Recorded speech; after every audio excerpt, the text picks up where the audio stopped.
છે ત્યારે આ ગામજનોની હું મુલાકાતે આવ્યો છું અને જે 85 લોકો અંદર છે એમના પરિવારોની પણ મુલાકાતે આવ્યો છું ત્યારે ખૂબ જ હાલાકી આ લોકો ભોગવી રહ્યા છે। જે લોકોના પરિવારમાંથી જે પુરુષો જેલની અંદર છે એમની ખેતી એમને એમ પડી છે, એમને ખૂબ જ આર્થિક તંગી છે, ખેતી નથી કરી શકતા, કામ ધંધો નથી, કોઈ આવક નથી, આવક બંધ થઈ ગઈ છે ત્યારે આ પરિવારજનો ખૂબ જ તકલીફમાં છે ત્યારે અમે લોકો એમને મળવા માટે આવ્યા છીએ। અને સાથોસાથ સમગ્ર ગુજરાતની અંદર જ્યારે બોટાદ જિલ્લાના હળદળ ગામના ખેડૂતો ઉપર જે અન્યાય અને અત્યાચાર થયો એના કારણે આજે સમગ્ર ગુજરાતની અંદર 54 લાખ ખેડૂતો જાગૃત થયા છે।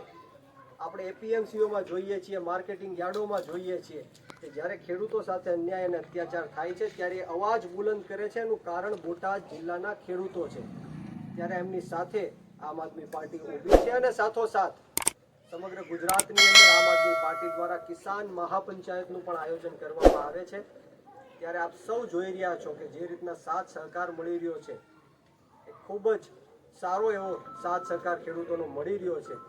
અને જે રીતના આવનારા દિવસોમાં આમ આદમી પાર્ટીની જે લીગલ ટીમ છે, લીગલ સેલના લોકો છે, 30 કરતાં પણ વધારે લોકો વકીલો આ 85 લોકોને બહાર કઢાવવા માટે ખૂબ જ મહેનત કરી રહ્યા છે। આજે હાઈકોર્ટનો ચુકાદો પણ હતો પરંતુ હિયરિંગ આવતીકાલે થવાનું છે ત્યારે આ સરકારને હું કહેવા માંગીશ કે તમે ખેડૂતોનો અવાજ દબાવી દેવા માટે એમની ઉપર અત્યાચાર કર્યો, અન્યાય કર્યો, ખોટા કેસો કરીને જેલમાં પણ પૂર્યા, પરંતુ આ ખેડૂતોનો અવાજ દબાવવાનો નથી।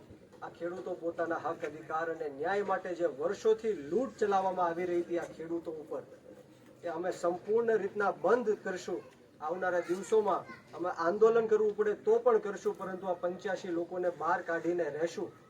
ત્યારે સરકારને એટલું જ કહીશ કે તમારું જે આ દમન ચક્ર છે, તમારી જે આ તાનાશાહી હિટલરશાહી છે, આ ભય અને ભ્રષ્ટાચારનું તમે જે તાંડવ કરી રહ્યા છો એનાથી આમ આદમી પાર્ટી ડરવાની નથી કે ગુજરાતનો ખેડૂત ડરવાનો નથી।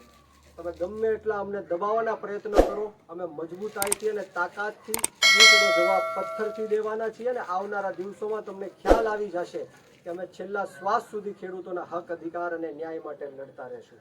જય હિન્દ, જય ભારત, જય જવાન, જય કિસાન। બરોબર ને?